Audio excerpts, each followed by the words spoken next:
बिहार के शिक्षकों पर सरकार द्वारा लगातार जो दमनकारी नीति अपनाई जा रही है, उसके तहत एक और दमनकारी नीति का प्रयोग करते हुए सक्षमता 2 का डेट घोषित कर दिया गया है। आनंद फानन में 26 अप्रैल से 4 मई तक का डेट दिया गया है, जिसमें सक्षमता 2 में परीक्षा का फॉर्म भरना है। परीक्षा की तिथि की अभी घोषणा नहीं की गई है, उसकी भी अविलंब घोषणा कर दी जाएगी, ऐसा सरकार के पदाधिकारियों द्वारा कहा जा रहा है।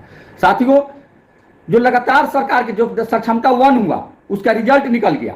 जो साथी किसी कारण से परीक्षा दिए वो इंतजार में है कि पोस्टिंग होगी, वो नए राज्यकर्मी के तहत जाएंगे, क्योंकि जिस दिन वो ज्वाइन करेंगे उस दिन से राज्यकर्मी बनेंगे और वह उनकी पहली ज्वाइनिंग तिथि मानी जाएगी। इसलिए वो लोग चाह रहे हैं कि जितना जल्दी हो सके ज्वाइन कर ले। लेकिन सरकार देख रही है कि जैसे ही रेंडमाइजेशन सिस्टम से उनको जिले भर में दौड़ा दौड़ा के इधर उधर पोस्टिंग करती, तो अन्य जो शिक्षक नहीं दिए हैं, क्योंकि सरकार द्वारा हलफनामा भी हाईकोर्ट में दिया गया और हाईकोर्ट का डिसीजन आ गया इस पर कि जो परीक्षा नहीं देंगे अथवा जो फेल करेंगे वो अपने नियोजन इकाई में बने रहेंगे, अपने पद पर बने रहेंगे, उनको कोई कुछ नहीं बिगाड़ सकता है, उनको कोई हटा नहीं सकता।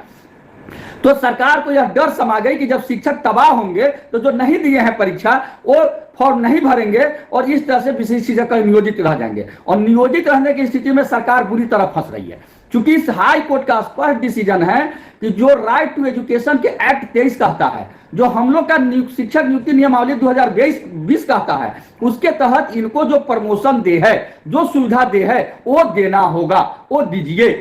और जब हम लोग 2007, 9, 8, 10, 9, 11, 12, 14, 15, 17 में जितने लोग प्रशिक्षण किए हैं, सबका प्रशिक्षण का 8 साल पूरा हो गया। इसलिए अब सरकार को पहले स्नातक ग्रेड और प्रधान शिक्षक ग्रेड में प्रमोशन देना होगा, तब जाना होगा। जैसे ही हम विशिष्ट शिक्षक बन करके नए विद्यालय में योगदान करेंगे, वो हमारा पहला योगदान तिथि हो जाएगा। तो उस दिन से 8 साल के बाद प्रमोशन की बात होगी, वह भी हमारा अधिकार नहीं होगा, सरकार अपने रीति के अनुसार देगी, यानी प्रमोशन की प्रक्रिया समाप्त।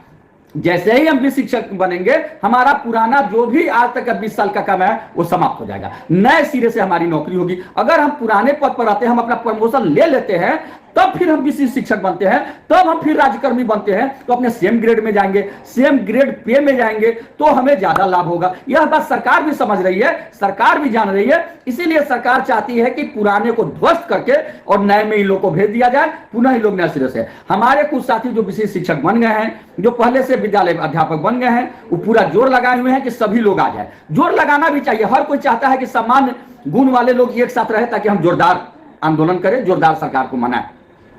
बहुत सारे साथी परसों से ही लगातार फोन पर संपर्क कर रहे हैं कि सर अब क्या किया जाए, अब क्या किया जाए, इस बार फॉर्म भरे कि नहीं। मैं बिहार के सभी शिक्षक संगठनों की प्रखंड इकाई से करबद्ध आग्रह करता हूं कि आप आज से कल तक सर्वे कर ले कि शिक्षक क्या चाहते हैं, और जिला इकाई से भी आग्रह करते हैं कि आप अपने प्रखंड इकाई से आज से कल तक सर्वे कराकर, खुद सर्वे करके समझ लीजिए कि शिक्षक क्या चाहते हैं। और कल रात तक निश्चित रूप से मेरे पर्सनल व्हाट्सएप पर आप अपना ओपिनियन जरूर हमको भेजिए, मेरे पर्सनल व्हाट्सएप पर, ताकि हम सभी लोगों की राय को जान के, पढ़ के, समझ के और अगली रणनीति की घोषणा कर सके, आगे बना सके। क्योंकि हम जानते हैं परीक्षा देंगे तो भी कुछ लोग विरोध करेंगे, नहीं देंगे तो भी कुछ लोग विरोध करेंगे, कुछ लोग समर्थन करेंगे। ये मानव का नियम है, आप कुछ भी कीजिए, कुछ समर्थक कुछ विरोधी होते ही रहेंगे। अब हाई कोर्ट का डिसीजन आ चुका है, न अब हमको कुछ कहना है, न किसी संगठन को कहना है, न सरकार को कहना है। हाई कोर्ट के डिसीजन को आप अध्ययन कीजिए, अपने से सक्षम नहीं है तो किसी वकील से अध्ययन कराइए, पुराने शिक्षाविद से अध्ययन कराइए, और उस डिसीजन को देख करके आप अपना ओपिनियन हमको दीजिए कि हमें फॉर्म भरना उचित होगा या नहीं भरना उचित होगा, हमें उसमें जाना उचित होगा या नहीं जाना होगा। और आपका जो विचार होगा उसी विचार पर हम अगली अपनी रणनीति की घोषणा करेंगे और हम सब साथी डटे रहेंगे। एक बात जरूर कहेंगे, अगर परीक्षा देना है तो सभी साथी देंगे, नहीं देना है तो जो साथी नहीं दिए हैं कोई नहीं देंगे। सबको एकजुटता बना के रखिए, तभी आगे सरकार हमारी बात मानेगी।